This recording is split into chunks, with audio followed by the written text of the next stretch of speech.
Money rules more than markets. It rules moods, decisions, relationships, and self-perception. It rules the way you breathe under pressure and the way you fantasize about escape. And somewhere along the way, society convinced you that money was mathematical, that it lived in spreadsheets and interest rates and bank accounts. But the truth is much more raw. Money is psychological. It lives in the nervous system. It lives in childhood memories. It lives in the secrets you don't say out loud, because money isn't paper. Money is belief. Money is confidence. Money is confidence. Money is fear disguised as strategy and insecurity disguised as ambition. Money is the scoreboard you never agreed to play on, yet everyone still expects you to perform.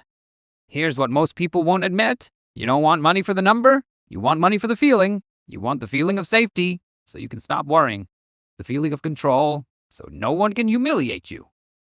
The feeling of respect, so people stop talking down to you. The feeling of dignity, so you can finally lift your head without apologizing for your existence. Money becomes a permission slip for these feelings, even though you never stopped to question why you needed permission in the first place. I'm not speaking theoretically. I'm speaking to you. You felt it.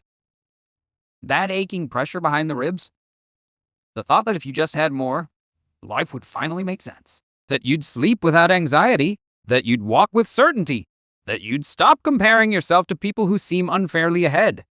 But more is a slippery concept. More grows teeth. More moves the finish line.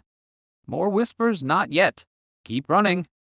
This is why some people earn more money than they ever imagined, and yet still wake up in a panic. Because money didn't solve the insecurity, it amplified it. And you've seen the opposite. People with almost nothing who move through the world as if blessed by abundance. They don't bow their heads. They don't shrink for approval. They don't chase. They are satisfied, not because they lack ambition, but because they don't confuse wealth with worth. Try explaining that with pure logic.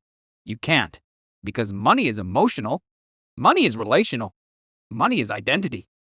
There is a moment in every life when money stops being just a tool and becomes a mirror. They force you to confront questions you never intended to ask. The mirror asks, who are you without money? Who are you with it? Who are you when the world can measure you? That measurement becomes a silent battlefield. Money makes people do strange things. Some shrink, some perform, some pretend, some compensate, some rebel. Wealth can make a person arrogant, but lack of wealth can make a person bitter. Both reactions live in the psychology of money. Listen closely. Jealousy isn't about wanting what someone else has. Jealousy is about the story their success tells about you. Money turns family gatherings into quiet competitions, friends into benchmarks, romantic partners into financial strategists, strangers into judges. Social comparison becomes a currency of its own. And the irony is, none of these comparisons are real. They're projections, they're insecurities disguised as standards. But money is not only a tyrant, it can be a liberator. It can create breathing room, it can make you choose yourself, it can open time, and time is the rarest wealth there is. Money can let you walk away from a job that crushes your soul. It can allow you to say no to environments that poison the mind. It can give you the dignity of independence. That is the part the cynical never talk about, because money is not just about greed, it's about dignity, and dignity matters. The tragedy is, you were taught how to earn money, but never how to emotionally coexist with it. School taught arithmetic, not aspiration. It taught formulas, not fulfillment. It taught you how to get a job, not how to build a life. And so, you chase, and chase, and chase. But no one explains what chasing does to the psyche. Here's the brutal truth. If the emptiness is internal, money will never fill it. If the wound is identity, wealth becomes anesthesia, temporary, expensive, and addictive. And if the fear is about survival, abundance will never feel safe, no matter how high the number climbs. Yet let's not glamorize struggle either. Money matters. People who pretend it doesn't are usually insulated by it or sheltered from the consequences of lacking it. Poverty crushes creativity. Scarcity rewires perception. When the brain is locked in survival mode, it doesn't dream. It hunts. There is no long-term vision when today feels like a battlefield. People underestimate the psychological violence of scarcity. It changes how you walk, how you speak, how you interpret risk, how you define hope. So listen to me now. Wanting money does not make you greedy. Wanting comfort does not make you shallow. Wanting the freedom to choose does not make you materialistic. It makes you human. The real examination is not whether you desire money, but why you desire it, how you pursue it, and who you become in the process. In the psychology of money, character is a currency. Belief is a currency. Time is a currency. Attention is a currency.